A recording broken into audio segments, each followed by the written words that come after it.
Ano bang dapat iniisip ng mga tao ngayong darating na ang eleksyon? Unang-una, pangako. Huwag na kayong maniwala sa pangako, ha?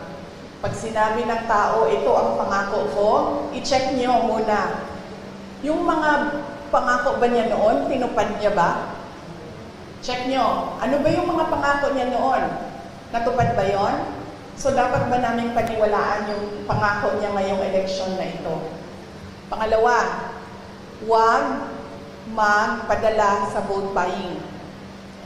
Ang vote buying ngayon, legal na, hindi na illegal. Akap, AIX, MAIP, tupad, at kung ano-ano pang tinatawag na ayuda. Nagiging legal ang vote buying. Bakit nagiging legal ang vote buying? Dahil kontrolado siya ng mga politiko ngayon. At meron silang kota-kota sa